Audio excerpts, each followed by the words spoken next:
Welcome to Bloodbath and Beyond. Today we review Pet Sematary 2019. Sometimes dead is better. Directed by the duo that brought us Starry Eyes, Kevin Kölsch and Dennis Widmyer, starring Jason Clarke, Amy Seimetz, John Lithgow, and Jeté Laurence. Based on the novel from Stephen King, this movie's about a couple that moves to a new home with their 2 children. Their new property comes with 50 acres of land, which includes a pet cemetery. It's exactly what it sounds like. It's a cemetery where you go and bury your pets when they're dead. What the couple doesn't know is some of this land has mystic powers that brings things back to life. So what do we like? They did such an amazing job just creating this atmosphere that was used to build tension. We had a lot of long takes. We had a lot of wide shots because it's trying to build tension as if something may appear out in the background. The use of the long takes really helped build the suspense because a lot of this movie, you're genuinely going to be, well, everybody I went with was covering their eyes pretty much, and you're just like, oh shit, something's gonna happen. And sometimes it does, sometimes it doesn't, but it's that waiting, that long waiting game. And sometimes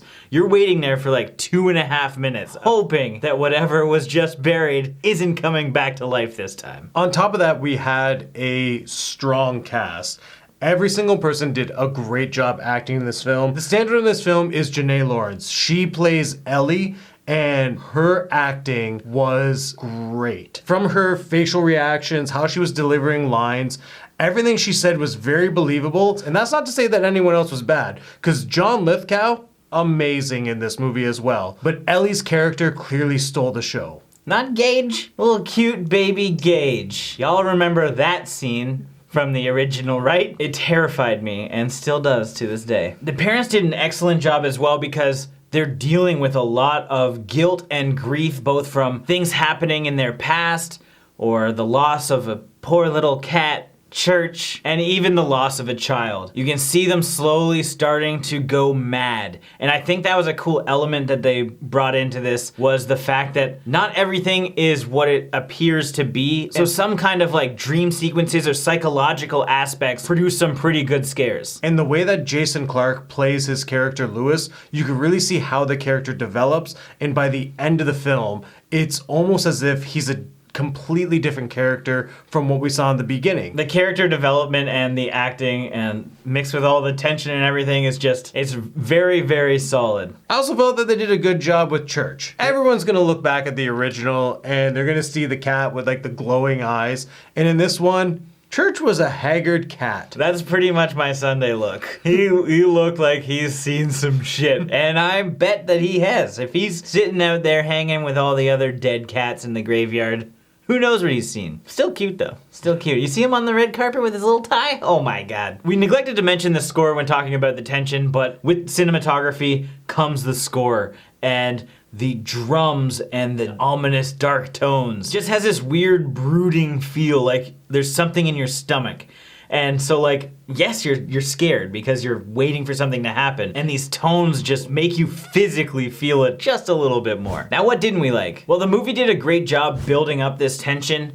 Some of the actual scares weren't as impactful or hard-hitting as you might think that they should be when you're waiting for such a long time for something to happen. I mean, of course, yes, you're scared while you're waiting for the scare. Sometimes it's really, really good, but more often than not, it feels like they held punches and just softened some of the blows. And I think they're their own worst enemy here because they overused the fake out in this film. There's at least 4 times where they try and do the fake out jump scare, and because of that, the first time it's oh, you got me good. But then by the 4th time, it kind of ruins the whole mood. That is a problem because then you're they're not gonna scare me, so I don't have to worry about being tense in this moment anymore. And the moment that you feel safe, they've kind of failed almost in certain aspects. I'm sure it's purposefully done. For example, something might get really, really intense, and then there's a lackluster payoff, and then it's morning, and you're well, everybody's safe, and you don't have to worry anymore. And that's unfortunate. I think more movies need to have scary moments during the day so you don't feel safe at any moment. comment. Now it's time for our final thoughts and ratings. This was an excellent retelling of one of my favorite Stephen King novels growing up, as well as an excellent movie in general. The production value is great, but what I liked is that this movie is genuinely scary without resorting to just random jump scares. The way that it builds tension through the music and cinematography was incredible. The character development and